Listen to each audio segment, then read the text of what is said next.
मित्रांनो, आर्या जाधव होणार आहे बिग बॉसच्या घरच्या बाहेर. मित्रांनो, आर्या जाधवचा आम्हाला इविक्शन बघायला मिळणार आहे. आजच्या एपिसोडमध्ये काय काय होणार आहे सगळी माहिती या व्हिडिओमध्ये जाणून घेऊ. एक विनंती, व्हिडिओला एक लाईक, चॅनलला एक सबस्क्राईब करा. तर बघा मित्रांनो, आजच्या एपिसोडमध्ये नाही काय कॅप्टन्सी कार्य राऊंड 2 मध्ये आर्या जाधव आज निकी तांबोलीमध्ये खतरनाक वादनवादी झाली आणि ते आर्या जाधवनं फार मोठा बिग बॉसचं नियम उल्लंघन केला. जे नियम उल्लंघन हे आहे की आर्यानं इथं निकी तांबोलीला सरळ मित्रांनो थापड मारली कानाखाली. मित्रांनो चपाट आर्या जाधवने तर दिलेला आहे. यासाठी मित्रांनो निकी तांबोलीनं बिग बॉस समोर डिमांड ठेवली या तर आर्याला बाहेर करा या तर मला.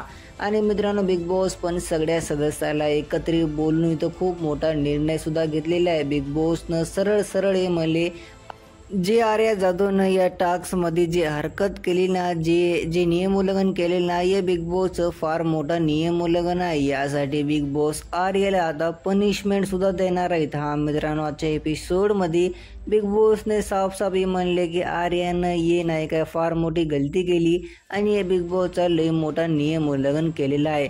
तर मित्रांनो, घरामध्ये नाही का आजच्या एपिसोडमध्ये आर्या जाधवला लई मोठी पनिशमेंट भेटणार आहे. होऊ शकते मित्रांनो ते नाही का घराचा बाहेर सुद्धा जाऊ शकते, कारण की बिग बॉसचा लई मोठा नियम एकच आहे की घरामध्ये हिंसा कदाचित जमत नाही. आणि आर्या जाधवनं तेच गलती केलेली. आर्याला पहिले सुद्धा लई जास्त वॉर्निंग भेटली होती. आता मित्रांनो असं वाटले की बिग बॉस नाही का आर्याला वॉर्निंग काही देणार नाहीत, आर्याला डायरेक्ट घरच्या बाहेर करणार आहेत. जर तुम्ही पहिलेपासून शो बघायला तुम्हाला माहीत असेल आर्यानं पहिले पण हे लई जास्त गलती केली. तुमचं जर काय म्हणणं मला कॉमेंटद्वारे नक्की सांगा. काय आर्या जाधव घराच्या बाहेर जाणार आहे की नाही. व्हिडिओला लाईक, चॅनल लाईक, सबस्क्राईब करा.